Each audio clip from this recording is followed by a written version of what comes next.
Bos, dari cuma doyan makan mie sampai punya resto sendiri di jantung Jakarta Selatan, cerita Teddy dan Dave ini kayak ngingetin. Kalau ide sederhana, kalau digarap serius, bisa jadi cuan beneran. Menu spesialnya bakmi bebek asap.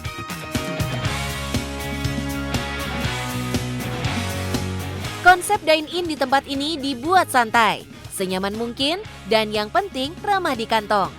Targetnya jelas, anak selatan yang doyan nongkrong bisa betah lama-lama tanpa takut dompet menipis. Halo bos, saya Teddy. Saya Dev, kita dari Bakmi, pelopor mie bebek asap pertama di Indonesia. Penasaran? Tetap di Cuan Bos.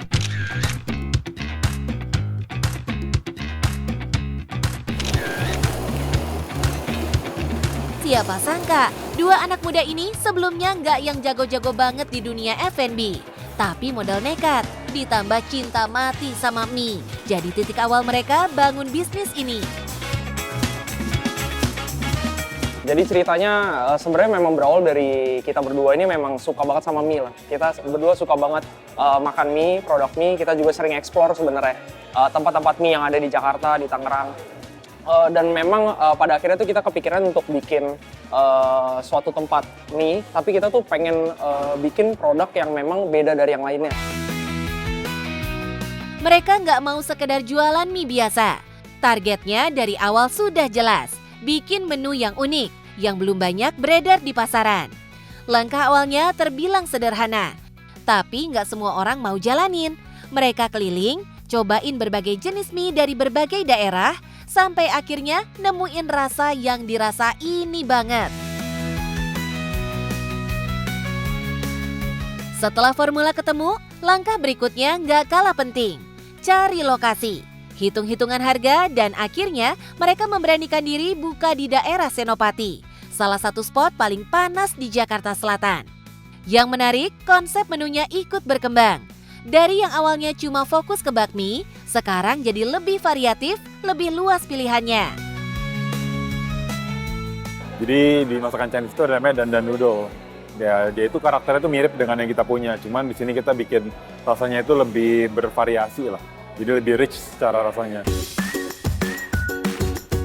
Bakmi hadir dengan konsep open kitchen, cepat saji dan tetap terjangkau. Bukan cuma soal makan berat, di sini juga ada cemilan, minuman, dan semua yang dibutuhkan buat nongkrong lama. Dan ini dia bintang utamanya, bakmi bebek asap. Seporsi mie kenyal dengan rasa gurih khas Chinese food, ditambah aroma smoky yang kuat dari bebek asap yang juicy. Semuanya nyatu jadi satu harmoni rasa yang ngena di lidah. Dagingnya lembut dan juicy di setiap gigitan. Menu lainnya juga nggak kalah menarik. Ada mie tim bawang, mie ayam goreng, bakso sapi, telur onsen, sampai pangsit dan bakso goreng. Kalau dari bebeknya itu kita sous vide, kemudian kita asap sih. Jadi kita memang masaknya itu dalam waktu yang cukup lama. Sehingga dari si sari-sarinya itu menyerap ke dalam, kemudian dia tohol di dalamnya, jadi nanti bebeknya jadi juicy. Kemudian kita masak lagi, kita finalize, kita torch, biar nantinya dia semakin smoky rasanya. Belajar dari pengalaman, mereka sadar branding itu nggak kalah penting. Produk harus bagus, tapi cara menyampaikannya juga harus kena. Tempatnya cozy, visual produknya juga digarap serius.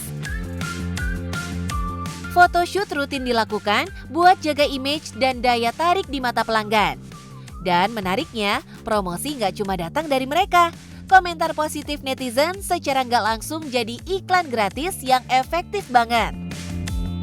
Jadi memang biar dari customer itu pun selalu ingat kita karena melihat konten kita terus-menerus gitu. Dan setiap konten yang ada harus ada sesuatu yang menariknya, jadi bisa diingat oleh customer. Buka dari pagi sampai tengah malam, tempat ini jelas ngejar pasar anak muda dan pekerja di sekitaran Senopati. Targetnya pun gak main-main. Dalam sehari, ratusan porsi bisa terjual.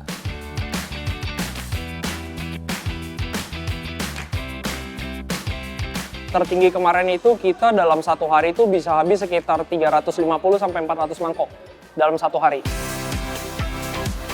Kalau angkanya sudah segitu, kebayang dong omsetnya bisa tembus puluhan sampai ratusan juta dalam sehari. Menggiurkan, apalagi ini dijalankan oleh anak-anak muda.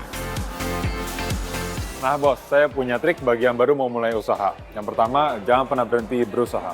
Yang kedua, bekerja keras. Nah, yang ketiga, harus selalu terima masukan dan kritikan dan harus dikembangkan. Intinya apapun bisnisnya, yang penting cuan bos.